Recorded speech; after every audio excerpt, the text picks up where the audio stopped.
이러한 배움은 물론 신앙 안에서 더더욱 분명히 나타납니다. 신앙은 거룩한 배움의 연속이며 여정이라고 할 수 있습니다.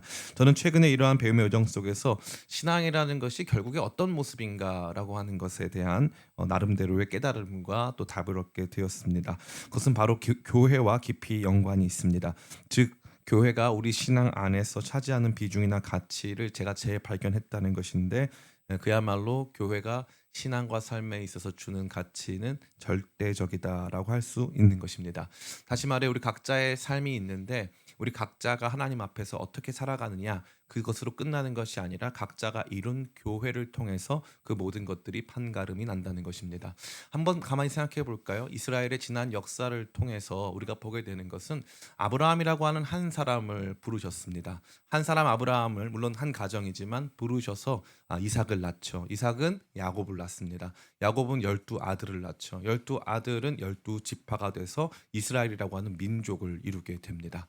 예수님은 12제자를 삼으셨습니다. 물론 예수님 당시에도 많은 무리가 예수님을 뒤따랐지만 예수님께서 친히 제자 삼아서 가르치시고 인도하신 제자들의 특정한 수는 12명이라고 할 수 있습니다. 근데 12명이 무엇이 되었습니까? 바로 교회가 되었습니다. 어마어마하게 큰 교회가 된 것이죠. 이것이 성경이 보여주는 하나님 일하심의 패턴이 되는 것입니다. 여러분 혹시 서신서를 기억하십니까?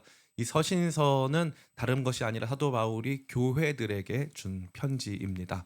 우리가 잘 아는 바와 같이 고린도서, 갈라디아서, 에베소서, 빌립보서와 같은 이 모든 내용들은 다름 아닌 교회를 향한 편지라는 것이죠. 여러분 혹시 계시록 2장과 3장에 뭐가 나타나는 줄 아십니까? 계시록 2장과 3장에는 예수님께서 보여주시는 심판의 내용이 등장합니다. 2장과 3장에는 뭐가 나타나죠? 바로 소아시아 7교회에 대한 평가가 나타나는 것입니다. 에베소 교회, 서머나 교회, 버가모 교회, 이 두아디라 교회, 이러한 교회들에 대한 평가가 나타나는 거죠. 하나님의 놀라우신 평가와 바라봄은 각 교회를 향하고 있음을 우리는 보게 되는 것입니다. 많은 사람들이 신앙에 대해 생각할 때 무교회주의, 혹은 또 개인 신앙에 대해서 많은 고민을 합니다. 개인 신앙과 공동체 신앙을 구별하기를 원하는 것이죠. 그러나 그것은 착각 중에 착각입니다. 하나님의 일하심은 언제나 공동체를 통해서 이루어지고 있다라는 것입니다. 신앙을 스포츠에 비교하자면 신앙은 100m 달리기가 결코 아닙니다. 각 개인이 느끼기에 우리 신앙의 여정이 마라톤 같아 보일 수 있지만 마라톤으로 우리의 신앙의 모든 것을 설명할 수는 없습니다. 왜 우리 각자가 각자의 삶의 이야기를 해나가는 과정 속에서 하나님께서 역사하고 계실까? 나 한 사람이 할 일은 무엇일까? 라고 생각하는데 하나님께서는 언제나 우리 각 사람을 교회로 부르시고 그 교회를 통해서 일하고 계신다는 것입니다. 그러기에 참된 기독교 신앙은 팀 스포츠와 유사하다 할 수 있습니다. 저는 특별히 신앙이 축구와 매우 유사하다는 것을 많이 발견합니다.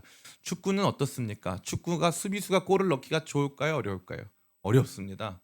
축구는 수비수가 골을 넣기는 어려워요. 특별히 골키퍼가 골을 넣기도 어렵습니다. 축구는 앞에 서 있는 사람들 공격수가 골 넣을 확률이 아주 높은 게임입니다. 축구에서 공격수가 골 넣었으면 공격수가 당연히 제일 영광 받는 게 맞죠. 그러나 공격수가 골을 넣으면 누가 이깁니까? 팀이 이깁니다. 공격수가 골을 넣으면 팀이 이기는 거예요. 신기하지 않습니까?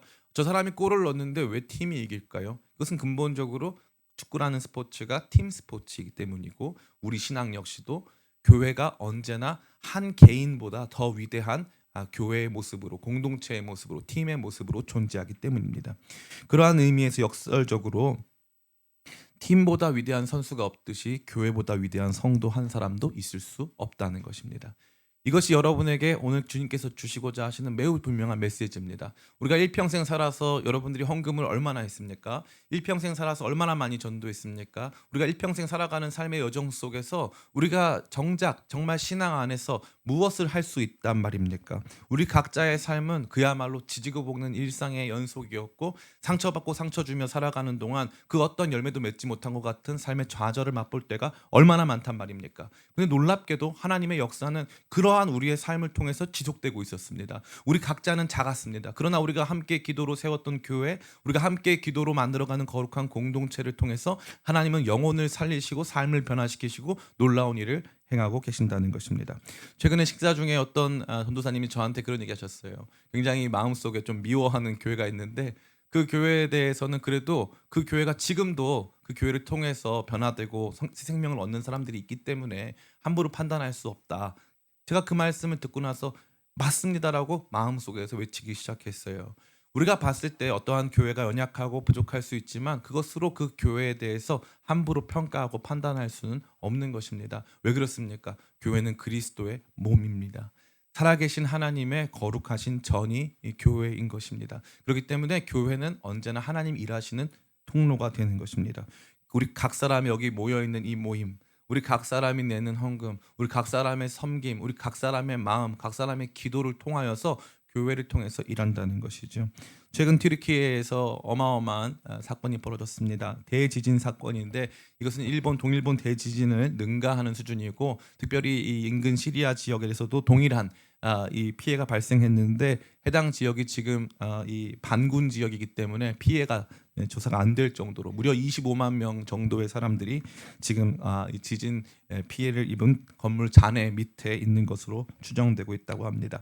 이 어마어마한 일 속에서 우리 개인이 감당할 수 있는 일은 무엇일까요? 그리 많지 않습니다.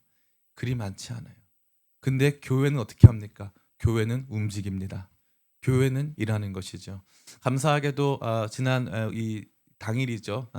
지난주 금요일에 우리 튀르키예 팀이 출발을 하는데 공항에 나가게 됐어요. 그 공항에 나가서 그날 오전에 정말 힘들었습니다. 이 튀르키예 팀을 보내야 되느냐 말아야 되느냐부터 해가지고 부모님들과도 다 통화하고 이렇게 또 걱정하시는 부모님이 미리 연락 주셔서 도착을 했는지 안 했는지 모르겠습니다. 빨리 연락 달라고 해주십시오 하시는 부모님도 계셨습니다.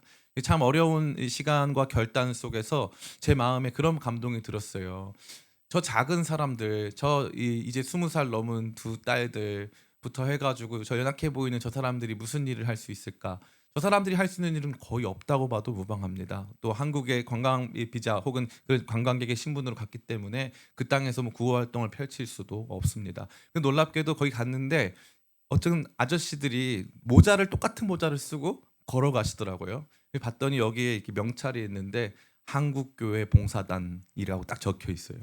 한국교회 봉사단은 이 감자탕교회로 유명한 광염교회 조현삼 목사님이 만드신 단체인데 이 단체 목사님들과 또 여러 장로님들과 이런 어른들을 통해 가지고 준비를 딱 하고 있어요. 재정과 모든 것들을 딱 준비하고 있다가 재난이 발생하면 한국교회에서 1번으로 출동합니다. 그래서 그분들이 딱 출동해 가지고 본인들 교회와 막 소식을 막 알리면서 그 봉사단이 우선적으로 재난 지역에 긴급 투입돼 가지고 상황을 살핀 다음에 한국교회에서 필요한 것들을 막 보내라고 요청하고 그런 운동을 펼쳐 나간다는 것이죠. 그 뒤에 그분들이 지나가고 나서 저희 오른쪽에 펼쳐진 광경은 대한민국 구조단 구조단이 거기서 이제 발대식을 하고 있었어요. 그리고 나서 저희는 저희끼리 소규모 발대식 저희끼리 뒤에서 이제 기도하면서 소규모 발대식을 했어요. 그래서 제가 그 얘기를 했어요. 우리 기쁨의 교회 우리 튀르키예 팀이 긴급 위로팀이다. 그 땅을 위해서 기도하고 그 땅을 밟으면서 그 땅의 상황을 먼저 우리한테 전해줄 수 있는. 그래서 김세한 형제가 보기에는 좀 그래 보여도 정신없어 보여도 현장에서 제가 세한 형제랑 많이 선교를 다녔는데 현장에서 제일 믿음직스러운 형제가 언제나 김세한 형제예요. 근데 김세한 형제가 지금 현장 가가지고 막 소식을 전해주는데 얼마나 마음이 뜨거운지 몰라요. 여러분 개인이면 가실 수 있겠습니까? 못 가죠. 그러나 교회는 움직입니다. 교회는 일하는 거예요. 건강하고 바른 교회는 언제나 그와 같은 방식으로 일하고 활동하고 사람 살리고 놀랍게 구제하고 수많은 사람들의 눈물을 닦는 그 역할을 감당하고 있다라는 것입니다. 그렇기 때문에 성도 각자의 역량을 총동원해서 일할 수 있는 총량보다 모든 성도들이 같이 모여 있는 교회를 통해서 일하는 그 능력과 또 그것의 이 영향이 훨씬 크다고 저는 감히 말씀드릴 수 있고 신앙생활은 좋은 교회를 함께 세우고 그 교회를 통해 하나님 나라 역사를 같이 발견하고 누리는 것이라고 저는 감히 말씀드릴 수 있습니다. 그러한 교회가 신앙에 있어서 그와 같이 중요한 것이라면 그 교회에 대해서 배워야 하지 않겠습니까? 교회가 어떠한 곳인지에 대해서 알아야 하지 않겠습니까? 우리 기쁨의 교회는 다양한 곳에서 신앙생활 하시던 분들이 다양한 이야기 속에서 이곳으로 모였습니다. 각자가 아는 교회, 각자가 경험한 교회가 교회 선택, 교회 판단, 교회에 대한 진단의 기준이 되고 있는 것입니다. 그러나 저는 우리의 그 모든 것들 내려놓고 우리의 경험이 알려준 교회를 넘어서 성경이 말하고 있는 교회의 진정한 모습이 무엇인가를 함께 발견하기를 원합니다. 그럴 때 우리는 교회를 참답게 이해할 수 있는 것입니다. 성경이 말해주는 교회는 여러분이 생각하는 것만큼 이상적이지 않습니다. 성경이 말해주는 교회의 모습은 어찌 보면 오늘날 우리와 다를 것이 아무것도 없는 교회의 모습이라고 해도 과언이 아닙니다. 그러나 그럼에도 불구하고 그 교회가 어떠한 과정을 통해서 우리 모두가 본받아야 하는 이상적인 교회의 모습으로 나타났는지를 오늘 본문 말씀은 보여주고 있습니다. 아무쪼록 오늘 이 말씀을 통해서 교회에 대해서 삶이 그러하듯 교회에 대해서 다시 한번 배우고 그 교회를 함께 만들어가는 거룩한 결단하는 저와 여러분 다 되시기를 예수님의 이름으로 축원합니다. 아멘. 오늘 우리는 초대교회 안에서 일어난 한 사건을 마주 대하게 됩니다.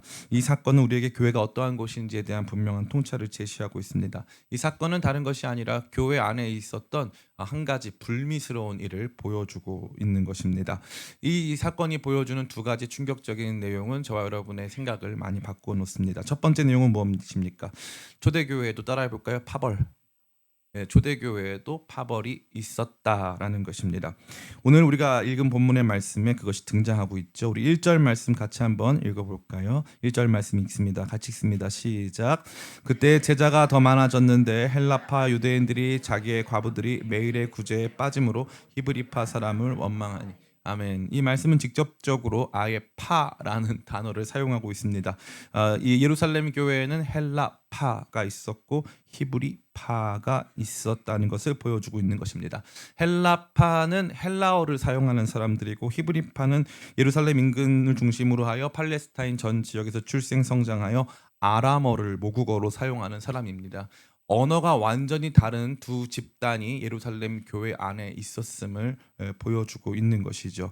이러한 이들의 차이는 거의 극복하기 어려운 수준의 차이였습니다. 다시 말해서 헬라어를 모국어로 사용하는 사람들과 아람어를 모국어로 사용하는 히브리파 사람들은 가깝게 지내고 싶어도 분명한 한계를 가지고 있었다는 것이죠. 세상에 언어보다 더 큰 장벽은 없지 않겠습니까? 물론 마음의 장벽도 있고 하겠지만 실제적으로 하나의 공동체를 구성함에 있어서는 언어는 그야말로 어려운 장벽이라고 할 수 있는 것입니다. 그런데 교회 안에 완전히 다른 두 개의 언어권이 존재했기 때문에 교회 안에는 처음부터 두 가지의 다른 그룹이 존속해 있었음을 우리 모두는 볼 수 있습니다.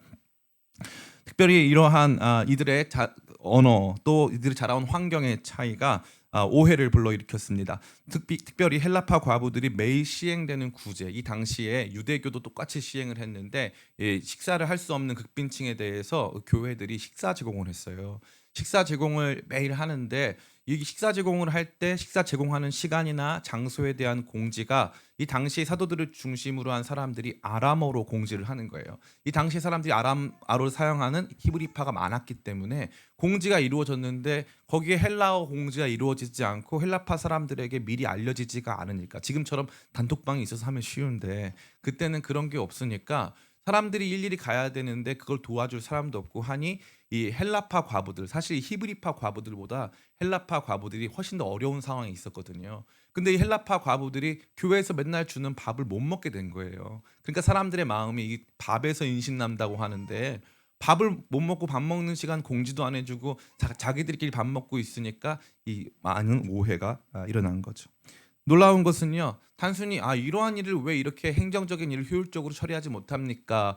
교회는 뭐 하는 겁니까? 라고 묻는 게 아니라 이 사람들이 이것을 제대로 자기가 그렇게 된 것도 아니고 자기 파의 가장 어려운 과부들이 교회에서 주는 그 유익을 얻지 못하니까 헬라파 사람 전체가 누구를 원망했다고 되어 있습니까? 여기 보니까 이렇게 되어 있어요. 제가 읽어드릴게요. 1절입니다. 그때 제자가 더 많아졌는데 헬라파 유대인들이 자기의 과부들이 매일의 구제에 빠짐으로 히브리파 사람을 원망하니. 이게 재밌는 거예요. 왜 그렇습니까? 이 구제는 사도들에 의해서 시행되는 거잖아요. 그리고 구제를 하는 구제의 당국자들이 있지 않겠습니까? 그러면 원망을 할 거면 구제 당국자들과 이 일에 책임 맡은 사람들을 원망하면 되는데 누구를 원망한다고요? 히브리파를 원망하는. 저 사람들 원래 우리 무시했어. 저 사람들 원래 우리한테 관심도 없었어. 라고 하면서 싸잡아서 폄하하는 일이 벌어지는 것이죠. 이게 무슨 교회에 있었다고요? 초대교회에 있었다는 거죠. 이러한 갈등, 이러한 이 두 그룹의 이 존재가 있었다는 것입니다. 단순한 실수였음에도 불구하고 서로의 다름으로 분열과 갈등이 시작되는 것을 우리는 마주대하게 되는 것입니다. 이것은 저와 여러분에게 자리하고 있을 수 있는 일종의 공동체 낭만주의를 박살내는 것입니다. 성령 충만한 교회는 완전한 하나됨과 일치를 이루어야만 하기 때문에 모두가 친해져야 하고 그 어떤 사람도 소외받을 수 없다. 그래서 성령께서 충만하게 임하시면 교회 안에는 소외받는 사람 한 명도 없을 것이고 그 어떠한 이 공동체 안에서의 파벌이나 뭐 갈등, 차이는 존재할 수 없다는 식의 공동체 낭만주의가 일종의 교회에 대한 우상으로 자리 잡아 있는 것입니다. 성령께서 우리에게 오셔서 행하는 것은 그러면 무엇일까요? 우리는 늘 통일과 단일을 혼동하는 오류를 범하곤 합니다. 통일은 뭡니까? 다름을 가진 사람들이 같이 모여서 하나가 되는 것을 통일이라고 하는 거죠. 그럼 그 과정에서 다름이 없어집니까? 아니면 다름도 함께 합니까? 다름도 함께 하는 거예요. 단일은 뭡니까? 단일은 아예 바뀌는 겁니다. 아예 바뀌어서 한 가지의 단일한 원소로만 구성되는 게 단일이에요. 그럼 성령이 오셔서 통일을 하시는 거예요? 단일을 하시는 거예요? 통일을 하시는 거예요. 성령은 오셔서 언어가 다르고 문화가 다르고 자라온 환경이 다르고 배경이 다른 사람들을 하나로 묶는 것이지 우리를 똑같이 하나로 만들어 가지고 모든 생각과 결정과 방법과 이 모든 관점에서 똑같아진다는 것이 결코 아닌 것을 이 말씀은 보여주고 있는 것이죠. 헬라파 히브리파는 나중에도 헬라파 히브리파로 존재하는 것입니다. 이뿐 아니지요. 고린도 교회는 몇 개 파가 있었습니까? 우리 누가 하면 좋을까요? 우리 기천이? 제 눈을 피했지만 기천이. 고린도 교회는 몇 개 파가 있었습니까? 몇 개 파가 있었습니까? 4개 파가 있었습니다. 네, 어떻게 딱 알았는지 좀 신기하네요. 예. 고린도 교회는 4개 파가 있었어요. 예, 그리스도파, 아볼로파, 바울파, 게바파 4개의 파가 있었습니다. 그 성경이 증언해 주는 거예요. 처음부터 파가 있는 거예요. 빌립보 교회에도 2개의 파가 있었습니다. 갈라디아 교회 제가 누누이 말씀드리잖아요. 갈라디아서가 이 율법주의적인 이 할례파 그리스도인들이 들어와 가지고 교회가 어떻게 됐다? 갈라디였다. 그래서 갈라디아서다. 제가 늘 말씀드리잖아요. 갈라디아서, 갈라딘 교회 얘기. 그 어떤 교회도 단일한 한 개의 파로 구성된 교회가 있을까 없을까요? 없습니다. 없어요. 그런 교회는 성경이 보여준 적이 없다니까요. 그러면 이스라엘은 몇 지파입니까? 12지파예요. 12지파가 서로 싸웠습니까? 경쟁하고 라이벌이었습니까? 경쟁하고 라이벌이었어요. 예수님 사도들은 몇 명입니까? 12명이었어요. 그 12명 안에서는 완전히 다른, 다시 말해서 친로마 성향의 이 세리 출신 마태와 같은 사람도 있고 이 질러 땅이었던 시몬 같은 사람, 다시 말해서 이 극단적인 테러 분자, 이 조국의 독립을 위해서 테러도 감행해야 된다라고 하는 질러 땅 시몬도 있었습니다. 다 다른 사람들이에요. 정치적인 입장이 다르고 출신 성분이 다르고 사회 계층이 다르고 재산의 이 어떤 규모가 다른 사람들이 하나로 모여 있었다는 것이죠. 우리는 어떻게 생각합니까? 교회는 막연히 그냥 하나라고 생각합니다. 제가 정말 오랫동안 교회에 대해 생각하고 교회가 어떠한 곳인지 교회를 개척한 이후부터 교회에 대해서 배워가는 동안 제가 가만히 이 고민하면서 또 공부하면서 느낀 게 뭐냐면 어떠한 공동체도 실상 150명 넘는 사람들과 깊은 교제권을 형성할 수는 없다는 것입니다. 그게 75만 명이 모이는 여의땡 순복음 교회도 마찬가지고 작은 교척교회도 마찬가지예요. 우리는 많이 생각해요. 작은 교회는 문제 없다. 작은 교회 문제 많습니다. 작은 교회 파벌 없을까요? 한국 교회는 재밌는 게 10명이 모여도 5대5 파벌이 나눠져요. 이게 재밌는 거예요. 교회는 원래 다름이 존재하는 곳이고 공동체는 완벽한 일치를 할 수 없다 이 말이에요. 이게 성경이 보여주는 거예요. 처음부터. 그러니까 여러분들이 가지신 우리 모두가 하나 되고 서로의 이름을 다 그러면 이름이 여기다 끝나요. 이름이 여기다 끝납니다. 그게 중요한 모습이 아니라는 거예요. 뭐 얼만큼 친하냐, 밥을 얼만큼 자주 같이 먹냐. 저는 그거 굉장히 중시합니다. 밥을 좀 같이 많이 먹었으면 좋겠어요. 주일날이라도. 그런데 너무너무 안타까운 것은 이 공동체 낭만주의로 말미암아 언제나 교회에 대한 평가가 우리가 하나 되지 못했다. 제가 그 얘기 드리자면 재밌는 게 8년 전에도 핵심 이슈는 우리가 아직 하나 되지 못했다. 8년이 지난 오늘도 핵심 이슈는 아직 하나 되지 못했다. 그럼 저는 여러분에게 도리어 묻고 싶어요. 완전히 하나된 단 하나의 교회라도, 성경이 증언하는 교회가 있다든지 아니면 여러분이 알고 있는 단 하나의 교회라도 보여주시길 축복합니다. 물론 가족들로 구성되는 교회는 좀 다를 수 있어요. 그러나 그것이 아니라면 교회 안에는 원래부터 하나됨이라는 것은 우리가 생각하는 수준의 하나됨, 완전한 일치, 그런 것은 원래부터 주어진 적도 없고 원래부터 그것이 교회의 근본적인 목표는 아니었다라는 것입니다. 지혜로운 사람들은 이것을 인정합니다. 교회도 마찬가지입니다. 저는 작은 교회 운동을 깊이 지지하지 않습니다. 교회가 크던 작던 반드시 파벌이 존재하고 서로 다름을 확인할 수밖에 없는 이른바 다름이 지속되어지기 때문입니다. 그러기에 우리는 이 부분에서 낙심할 것이 아니에요. 무엇이 중요합니까? 그러면 그 다른 사람들, 그 다른 네 개의 파가 왜 하나의 교회로 존재하는가에 집중하는 게 중요하다는 거예요. 그 다르면 다른 교회 만들면 되잖아요. 그런데 왜 다른 사람들이 모여서 하나의 교회를 만들어 가는가? 교회는 언제나 왜 이러한 방식인가? 서로가 여러 가지 부분이 다 다른데 어떻게 이들이 하나의 교회 안에 존재하게 되는가? 그게 무슨 역사다? 따라해 볼까요? 성령의 하나 되게 하심. 이게 너무 흥미로운 거예요. 각자 다른 이유와 다른 상황과 다른 동기에 의해서 각자 교회를 만들지만 그 교회를 만들어가는 과정 속에서 작용하는 것은 서로의 다름이 같음이 되었기 때문이 아니라 서로의 다름 안에서 성령이 우리를 하나로 묶으신 거예요. 성령이 묶어주지 않으면 절대 하나 될 수 없는 사람들이 존재한다라는 것입니다. 그러기에 우리는 초대교회에 헬라파, 히브리파가 있었음으로 인하여 낙심하고 실망하며 공동체 낭만주의가 박살난 것에 대해서 우리 안에서 슬퍼할 것이 결코 아닙니다. 도리어 언어도 다르고 성장 배경도 다른 각 파들이 함께 하게 된 이것이 기적이고 이것이 교회의 역사임을 인정하고 바라보는 것. 즉 이들 안에서 일어난 통일이 언어, 문화적, 친밀적 통일이 아니라 영적인 통일이었음을 주목하고 복음 안에서의 통일이 이와 같이 우리를 하나로 묶어갈 수 있음. 다름은 지속될 수 있지만 아직 안 친하고 서로에 대해서 아직 모르는 부분이 많을 수 있지만 성령 안에서 우리 모두가 하나로 지음받고 있음. 우리의 다름이 부정당한 것이 아니라 우리 다름이 존중되며 하나로 지어지고 있음을 주목해야 할 것입니다. 두 번째, 오늘 이 이슈가 저와 여러분에게 보여주는 초대교회, 성령 충만한 초대교회 안에 보여지는 모습은 무엇입니까? 성령 충만한 교회도 따라해 볼까요? 문제가 많았다는 것입니다. 여러분이 읽은 대로 사도행전은 그야말로 가슴 뛰는 교회의 영광스러운 이야기 아닙니까? 우리가 앞서 읽었던 바로 앞장에 보면은 이 사도들이 계속적으로 강력한 압박 속에서도 이 엄청난 이 박해 속에서도 이 단순히 믿음을 지킨 수준을 넘어서 자기들이 가지고 있는 이 믿음을 이 당시 종교 지도자들 앞에서 당당하게 보여주고, 종교 지도자들도 백성들이 너무나도 두려워가지고 사도들을 함부로 처벌할 수 없을 만큼 교회가 뜨거운 모습을 보여주고 있었습니다. 심지어 이 교회가 성령이 너무나도 충만해서 기도하면 땅이 진동할 정도였어요. 어마어마한 성령의 역사를 보여주는 교회가 예루살렘 초대교회의 모습이었다는 것입니다.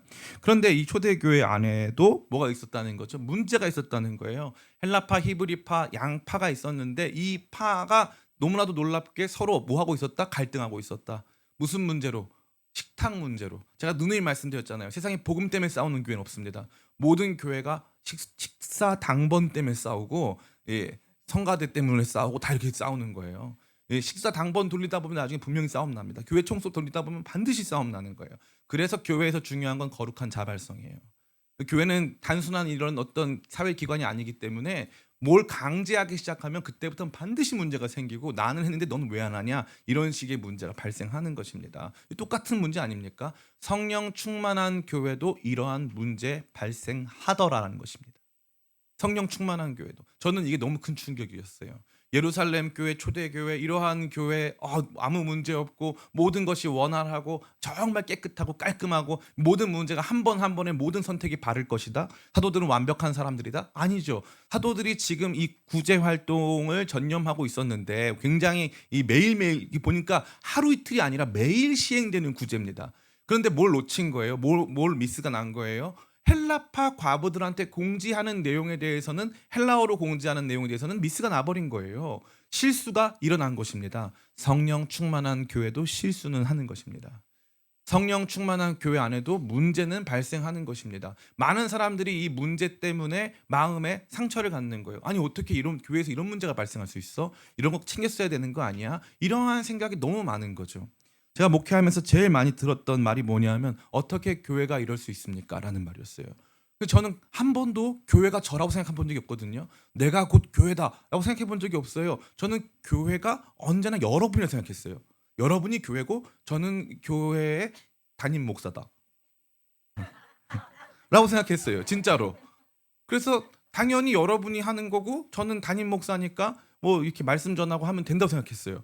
근데 나중에 보면은 반드시 교회에 대한 모든 책임을 물을 때 하는 얘기가 교회가 이러면 안 됩니다. 저는 그런 적이 없는데 본인들끼리 싸워놓고 교회가 그러면 안 된다는 거예요. 이상하다. 난 그런 적이 없는데 너무너무 신기했어요.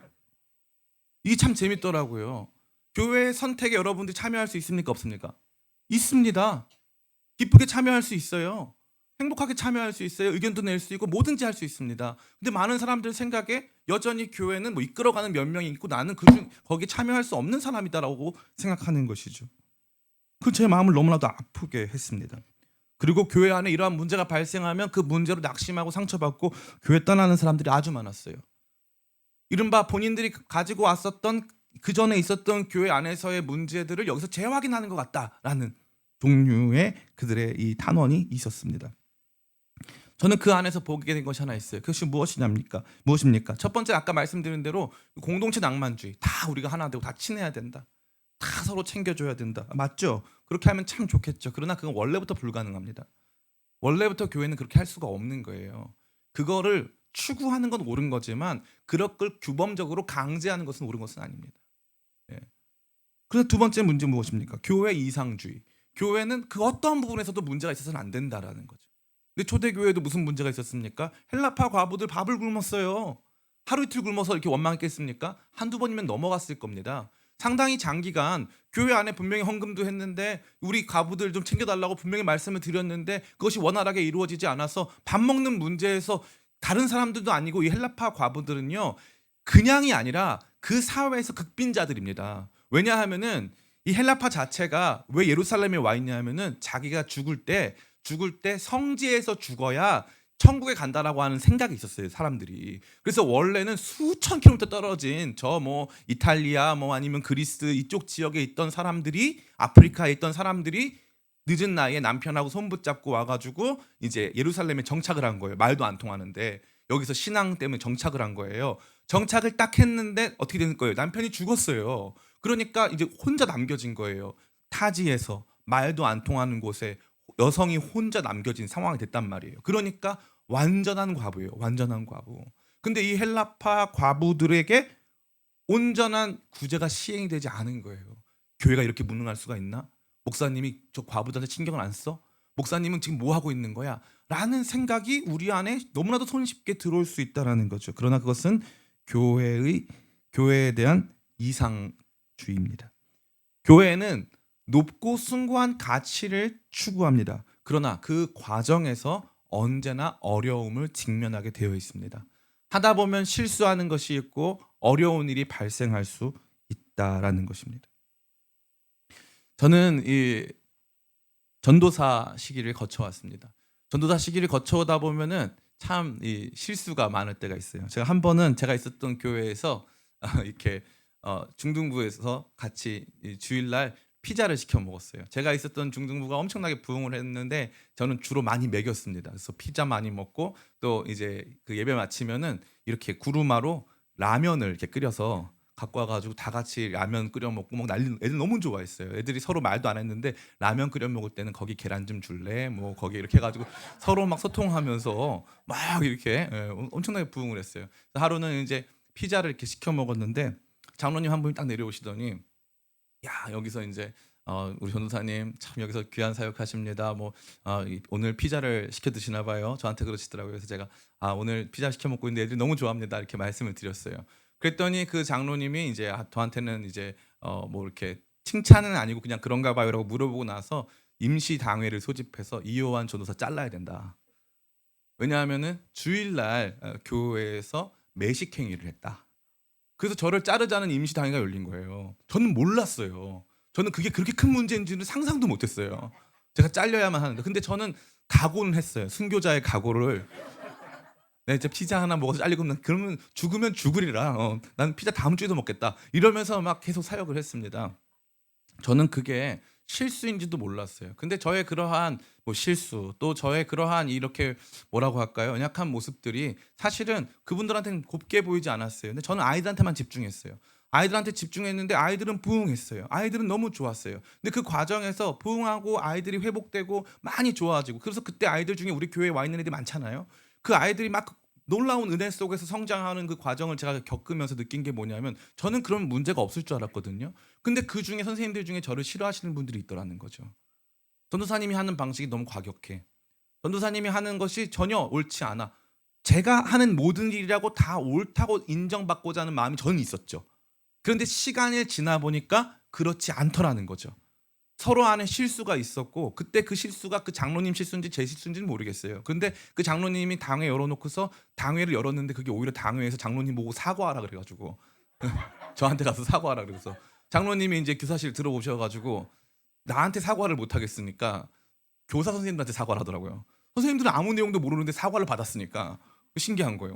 그러시군요. 이렇게 저한테는 한 번도 사과하지 않았어요. 상관없어요. 괜찮아요. 교회는 원래 그런 데예요.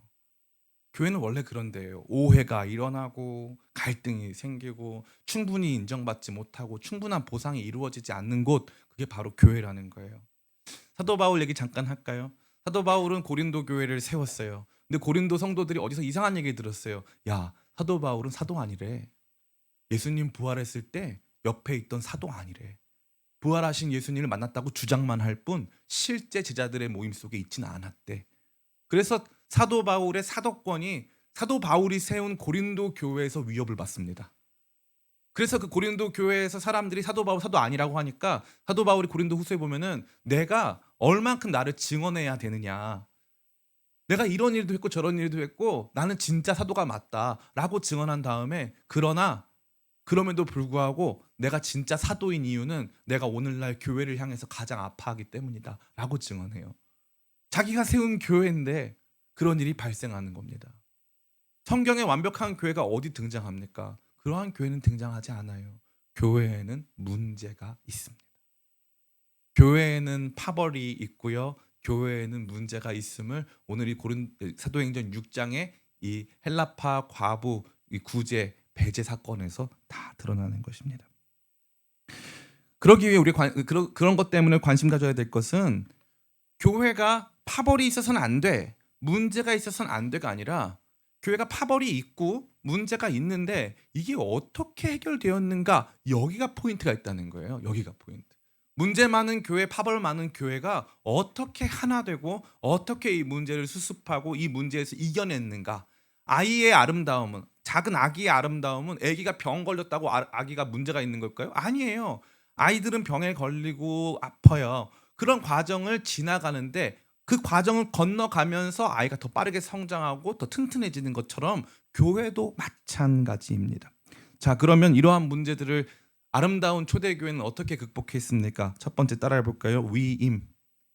여기서 놀라운 위임이 나타나고 있습니다. 무엇을 위임했습니까? 사도들이 행하고 있었던 그 사역, 구제 사역을 이제 새롭게 선출된 사람들에게 전적으로 위임하게 된 것입니다. 우리 2절 말씀 같이 보겠습니다.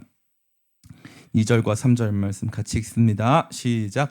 12사도가 모든 제자를 불러 이르되 우리가 하나님의 말씀을 제쳐놓고 접대를 일삼는 것이 마땅하지 아니하니 형제들아, 너희 가운데서 성령과 지혜가 충만하여 칭찬받는 사람 7을 택하라. 우리가 이 일을 그들에게 맡기고. 아멘. 우리가 이 일을 그들에게 맡기고 라고 되어 있어요.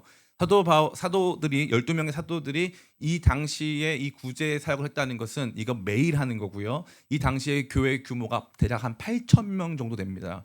8,000명 정도 되는 교회에서 매일 구제를 시행했다는 것은 생각보다 굉장히 많은 재정적인 부분들이 소요됐다는 것을 의미하고 있는 것입니다. 그렇기 때문에 권력은 어디서 나옵니까? 권력은 재정 지출권에서 나오는 거예요. 그런데 이 어마어마한 재정, 매일 지출되는 재정이고 매일 공급을 받고 지출을 하는 어마어마한 활동인데 이 활동에 대하여서 전적으로 위임하겠다라고 하는 선택이 이루어졌다는 것입니다. 교회 안에는 이와 같은 거룩한 분담과 위임이 일어나야 하는 것입니다. 저는 작은 교회 운동을 지지하지 않아요. 작은 교회 운동을 왜 지지하지 않냐면 작은 교회일 경우에 이 위임이 당연히 작은 교회도 위임이 일어납니다만 작은 교회일 경우에 이 위임이 일어나려면 예를 들어 40명 있으면 40명 모두가 전군 간부와 모두가 모든 일에 참여해야 돼요. 근데 교회는 그럴 수가 없어요. 교회에는 다양한 차원의 사람들이 존재합니다. 교회 안에 무리가 있을까 없을까요? 있습니다. 교회 안에 제자가 있을까 없을까요? 있습니다. 교회 안에 제자도 있고 무리도 있고 교회 안에서 다양한 헌신을 하는 사람들의 다양한 스펙트럼이 존재하는 것이죠. 그러나 그러한 스펙트럼을 완전히 깡그리 무시한 채 그냥 교회에 왔으니까 무조건 다 봉사하고 무조건 다 책임 맡고 무조건 다 위임 받아라. 그것은 결코 온전하지가 한 일이 아니라는 것입니다. 이 당시에 8,000명이 모였는데 이 일을 위해서 구별되어 위임 받은 사람은 7명에 불과했습니다. 7명. 그러니까 모든 사람들이 모든 일에 다 참여하는 완전한 이상적인 교회의 모습은 존재하지 않습니다. 그렇기 때문에 저는 작은 교회 운동을 적극적으로 지지하기가 어려운 것이 되는 거죠. 다시 말해 교회는 이 위임이라고 하는 일을 통하여서 교회가 교회다워지고 교회의 역할과 활동들이 원활해진다라는 것입니다. 사도들은 이 일을 했다는 거죠. 저희 교회는 지난주에 안수 집사 이 선거 투표를 했습니다. 아름답게 투표가 다 이루어져서 우리 안수 집사님 나중에 우리 안수 받으실 분들 6명이 저희가 이제 정해졌습니다. 이 분들이 왜 필요한 걸까요? 교회에서 여러 가지 사역들이 위임되어야 하기 때문입니다. 어떤 분들은 주차 봉사로, 어떤 분들은 재정팀으로, 어떤 분들은 시설 관리팀으로, 어떤 분들은 식사 준비팀으로, 어떤 분들은 선교팀으로, 어떤 분들은 미디어 팀으로 각자에게 맡겨진 일들 또 각자가 필요하다 생각하는 일들에 헌신해야 하기 때문에 교회는 힘들어도 그러한 직분자분들을 통해서 이러한 일들이 이루어져야 하는 것입니다. 단순히 위임이 이루어지지 않고 목사님 혼자 다 하는 교회, 그런 교회는 건강한 교회가 아닙니다. 여러분들이 도리어 요구해야 하는 것이죠. 목사님 그 일은 제가 하겠습니다. 그 부분은 제가 헌신하겠습니다. 이 팀을 만들어 주세요. 이렇게 준비해 주세요. 라고 요구하면서 교회가 거룩한 위임으로 나가는 모습이 필요하다는 것입니다. 그러니까 교회 안에서는 이러한 위임이 가능한 수준의 규모, 위임이 가능한 수준의 여러 가지 사역에 대한 체계가 반드시 필요함을 이 말씀은 보여주고 있습니다. 성령 충만하고 복음의 뜨거운 교회라 할지라도 이와 같은 위임을 할 수 있는 서로의 직무를 분담하고 교회의 여러 가지 사역들에 서로 동참할 수 있는 사역적 분담이 온전히 이루어지는 교회가 건강한 교회고 그 일이 교회를 건강하게 하는 분명한 결정이 된다는 것입니다. 두 번째입니다. 첫 번째 위임이 교회의 문제를 해결했습니다. 두 번째는 따라 볼까요? 바른 기준. 바른 기준이 있어야 했습니다. 3절부터 3절 같이 읽겠습니다. 3절 같이 읽습니다. 시작. 형제들아 너희 가운데서 성령과 지혜가 충만하여 칭찬받는 사람 7을 택하라. 우리가 이 일을 그들에게 맡기고. 아멘. 성령과 지혜가 충만하여 칭찬받는 사람 7이라고 분명히 말하고 있습니다. 지금 뭐 하려고 7 뽑는 거죠? 밥 나눠주려고요. 그러면 일단 힘이 세야 되고요. 일단 돈에 밝고 계산력도 좋고 해당 분야의 경험자나 관련자가 훨씬 더 유리하겠네요. 그죠? 그러니까 이 일을 잘 할 수 있는 사람, 이 일에 대한 사람을 뽑아야 되는데 놀랍게도 제시한 기준은 그 일이 아니라 성령과 지혜가 충만하여 칭찬받는 사람이었습니다.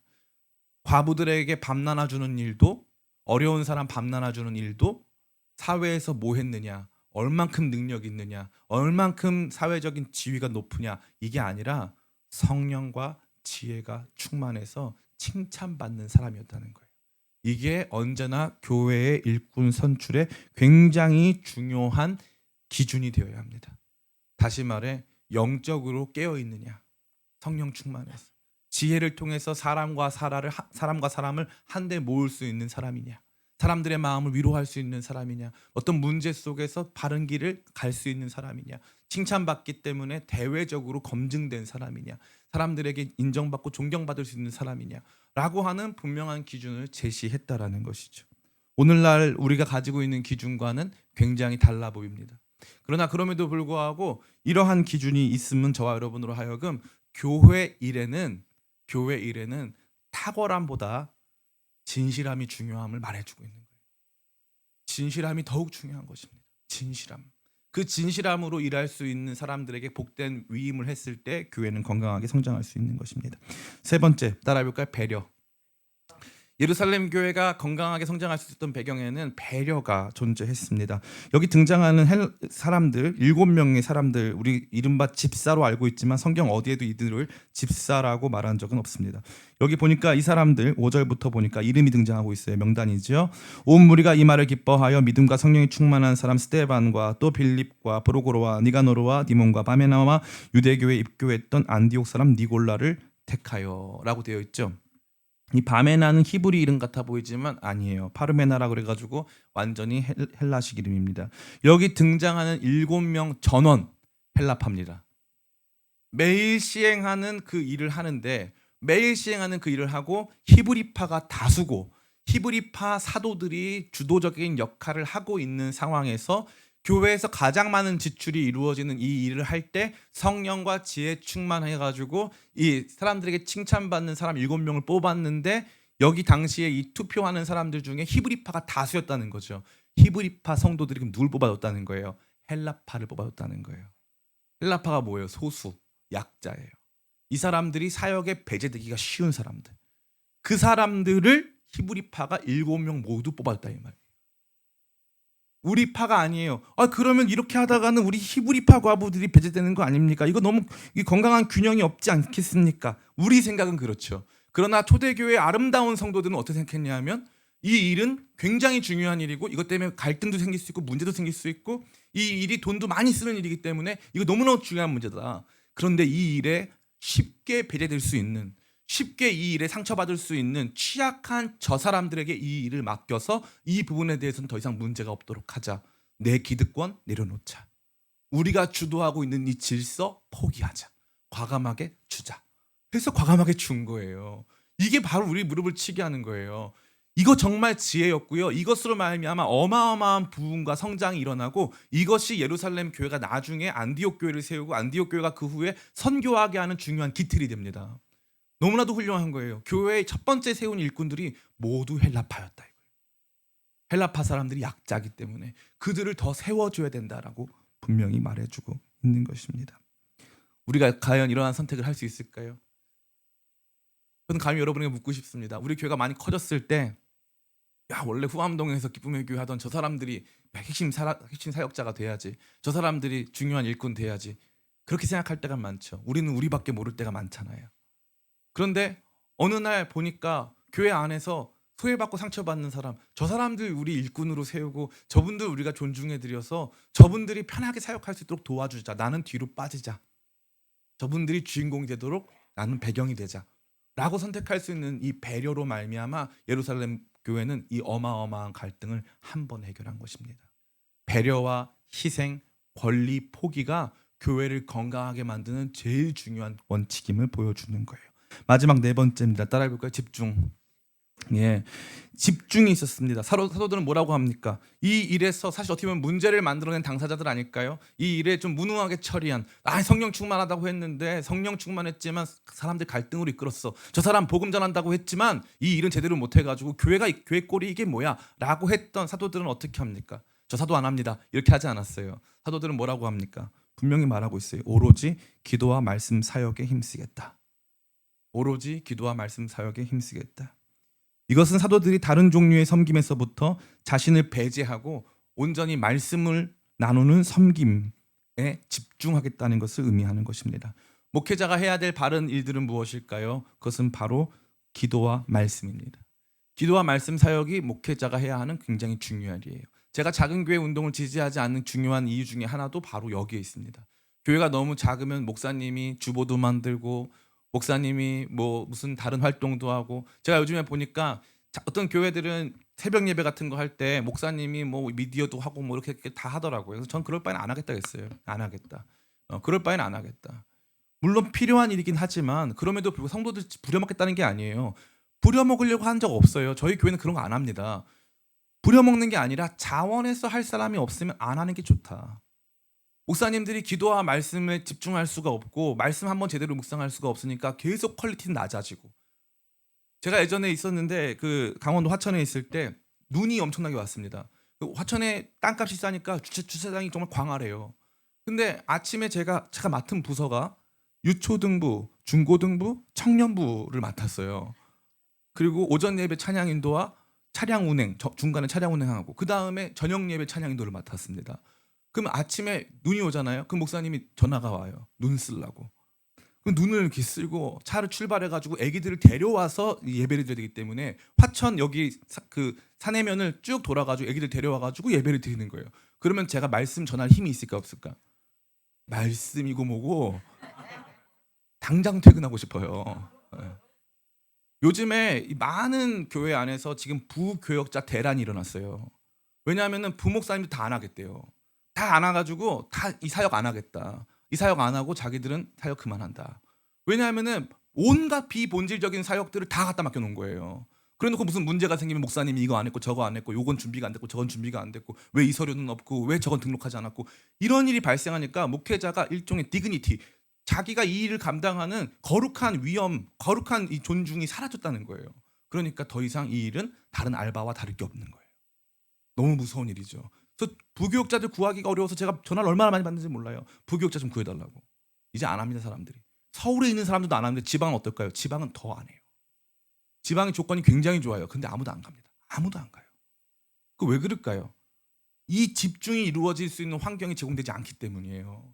목회자는 기도와 말씀에 집중할 수 있는 환경이 매우 중요합니다.